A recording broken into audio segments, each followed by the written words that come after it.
बादल को घिरते देखा है दुर्गम बर्फानी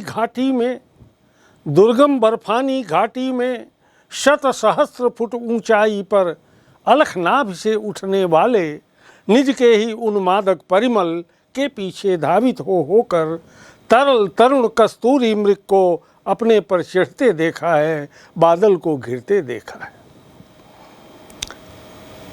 शब्दार्थ देख लें। दुर्गम, जहाँ कठिनाई से पहुँचा जा सके।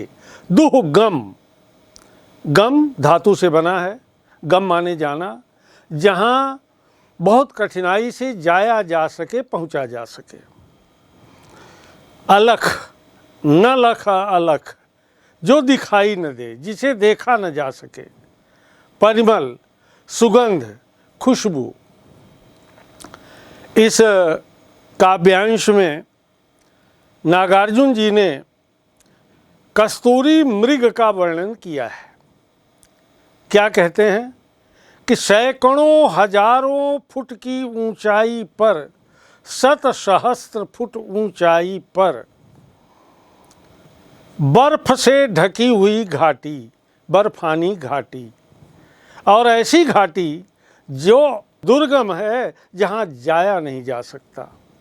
नागार्जुन कहते हैं कि सैकड़ों हजारों फुट की ऊंचाई पर बर्फ से ढकी हुई घाटी, जहाँ तक पहुँचने के लिए अनेक कठिनाइयों का सामना करना पड़ता है, ऐसी दुर्गम जगह पर निज के ही उन्मादक परिमल अपनी ही नाभि से आने वाली उन्मादक सुगंध के पीछे दौड़ने वाले, खोजने वाले कस्तूरी मृगों को हमने देखा है, और कस्तूरी प्राप्त न होने पर उनको चिढ़ते देखा है। एक बार फिर से इसको देखें। नागार्जुन कहते हैं कि सैकड़ों हजारों फुट की ऊंचाई पर बर्फ से ढकी हुई घाटी, जहाँ तक पहुँचने के लिए अनेक कठिनाइयों का सामना करना पड़ता है, ऐसी दुर्गम जगह पर अपनी ही नाभि से छिपी हुई कस्तूरी की सुगंध से उन्मादित होकर मृग दौड़ते हुए देखे जा सकते हैं। मैंने उनको देखा है। और कस्तूरी प्राप्त न होने पर उनको, माने मृगों को, हमने चिढ़ते हुए देखा है। इस काव्यांश में अनुप्रास अलंकार और भाषा जो है संस्कृत निष्ठ, परिष्कृत और परिमार्जित है। शब्द मैत्री देखी जा सकती है। शब्द मैत्री का सुंदर प्रयोग हुआ है। अब सवाल ये उठता है कि इस कविता में कवि जो है चकवा चकवी के किन मनोभावों को बताना चाहता है। कवि ने चकवा चकवी के प्रेम को अभिव्यक्त किया है। रात्रि में शाप के कारण दोनों अलग अलग रहते हैं, उनका वियोग हो जाता है।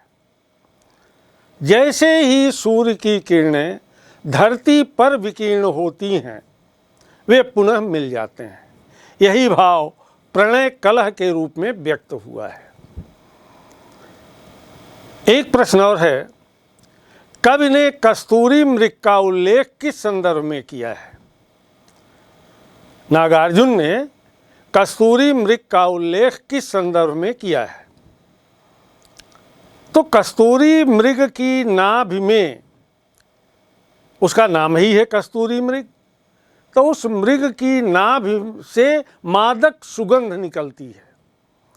और जो मृग है वह उस उन्मादी सुगंध को पाने के लिए इधर उधर दौड़ता है।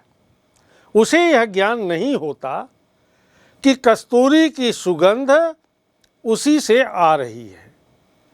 भावसाम में देखें, संत कबीर ने भी ये बात कही है कि कस्तूरी कुंडल बसे, कस्तूरी कुंडल बसे, मृग ढूंढे बन माही, जो घट घट राम है दुनिया देखे नाहि। जिस प्रकार से कस्तूरी जो है मृग के कुंडल में, नाभि में बसती है, नाभि में रहती है, लेकिन उसकी सुगंध के कारण वो पूरे जंगल में घूमता है कि कहीं वो कस्तूरी हमें मिल जाए। इसी तरह से घट घट राम हैं। राम घट घट में समाये हुए हैं, लेकिन दुनिया उन्हें देख नहीं पाती।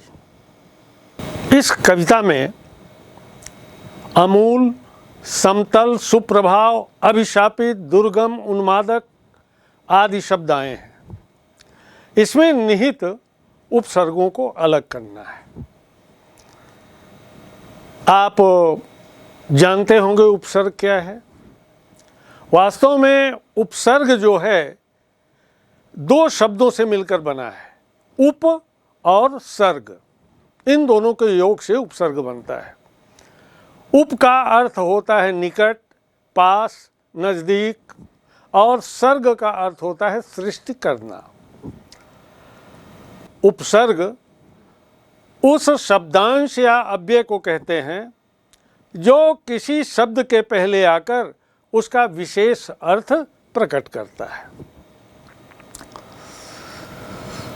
उपसर्ग का अर्थ है पास में बैठकर दूसरा नया अर्थ वाला शब्द बनाना।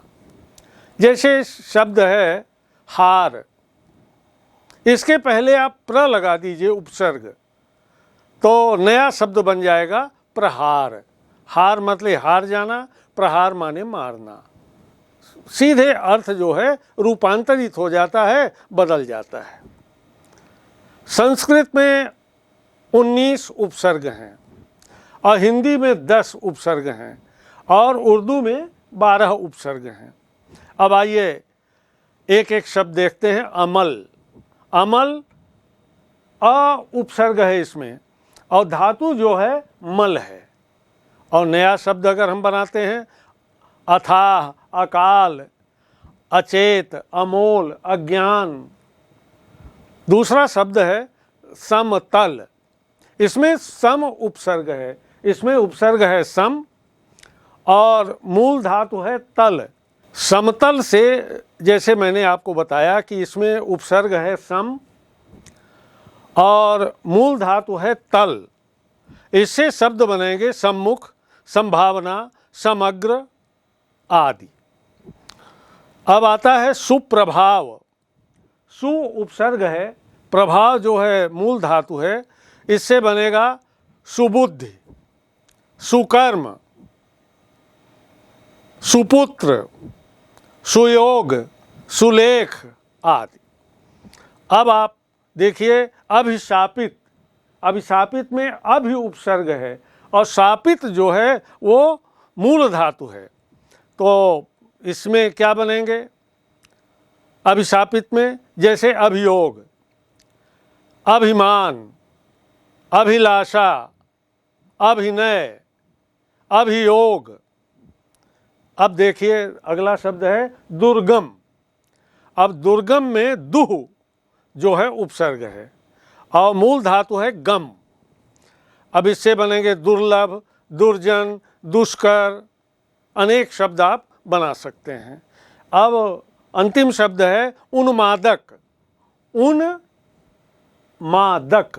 उन जो है उपसर्ग है और मादक जो है मूल धातु है। इससे बनेंगे उन्मुक्त, उन्नति, उन्नयन। इस तरह से आप बना सकते हैं उपसर्ग। बादल को घिरते देखा है कविता के प्रकृति चित्रण को आपको अपने शब्दों में लिखना है। तो पूरी कविता का जो सारांश है, जो प्रकृति का सौंदर्य है, उसे अपने शब्दों में कैसे लिखेंगे। अब निर्मल पर्वत शिखर पर बादल घिरे हुए हैं। बादल में स्थित वाष्पकण मोती जैसे ओस के समान कमल के फूलों पर गिरते हैं। वर्षा की उमस से प्रभावित पक्षी सरोवर के जल में कीड़े मकोड़े खोजते हैं और वहीं पर हंस भी तैर रहे हैं। मंद मंद गति से वायु का प्रवाह हो रहा है। उगते सूर्य की किरणों से तालाब का जो कमल है वह स्वर्णिम दिखाई दे रहा है।